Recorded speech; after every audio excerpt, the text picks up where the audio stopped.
আজ বন্ধুরা তোমাদের সাথে একটা ছোটবেলার একটা ঘটনা না শেয়ার করে পারলাম না। আমার গলার অবস্থা খুবই খারাপ, খুব ঠান্ডা লেগেছে। তো সেটা হলো আজকে ষোলো মহালয়া। আর মহালয়ার দিন আমার ছোটবেলাটায় ফিরে যেতে ইচ্ছা করে, মানে ছোটবেলাটা যতটা ভালো লাগতো মহালয়া, এখন কিন্তু সেই জিনিসটা লাগে না। কারণ হয়তো এখন চারিদিকে ফ্ল্যাট হয়ে গেছে। আগে আমাদের ছোট ছোট টালির বাড়ি ছিল, আমার জ্যাঠা কাকা সব একসাথেই থাকতাম, পাশাপাশি বাড়ি। তো সকালবেলা আমার জেঠু মহালয়া চালাতো, আমার বাবা মহালয়া চালিয়ে দিত রেডিওতে। তখন তো ঘরে অত টিভি ছিল না। লোকের বাড়িতে ৫টার পরে জেঠু বা বাবা গেট খুলে দিত। পাশের বাড়িতে গিয়ে ৫টার সময় মহালয়া দেখতাম। যে এটা এটা ভেবে দেখতাম যে এবছর দুর্গাটা কে হবে। তো এখন যেরকম ফেসবুক বলো, ইউটিউব বলো, আমরা দেখে নিই যে দুর্গা কে হচ্ছে, কোন চ্যানেলে কে হচ্ছে। আগে সেই জিনিসটা ছিল না। দূরদর্শন চ্যানেলে মা দুর্গা কে হবে সেটা দেখতে খুব ভালো লাগতো।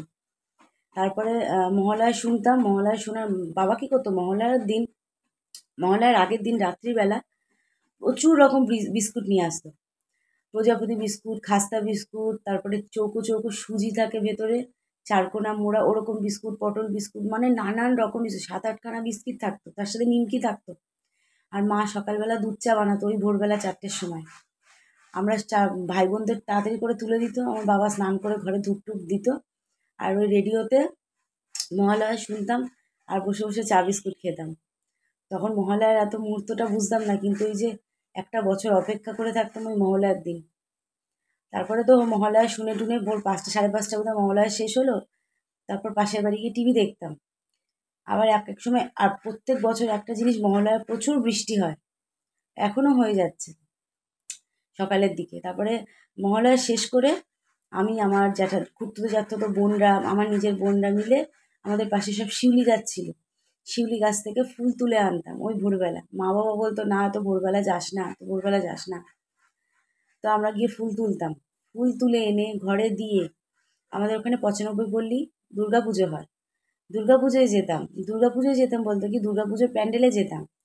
অর্ধেক প্যান্ডেল হয়েছে, অর্ধেক হচ্ছে, আর ওই দিনকে মায়ের চোখ আঁকতো। আর আমার সব ভাই বোনগুলোকে নিয়ে আমরা দাঁড়িয়ে দাঁড়িয়ে ওখানটায় দেখতাম। তখন চোখ খুলে মায়ের চোখ আঁকতো। তো সেই সব দিনের কথা খুব মিস করি।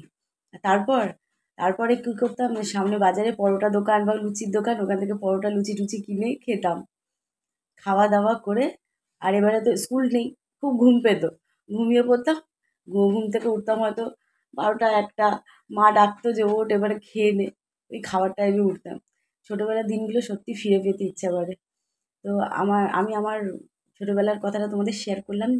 কেমন লাগলো তোমরা অবশ্যই জানিও। আর আমার গলা খারাপের জন্য আমি দুঃখিত।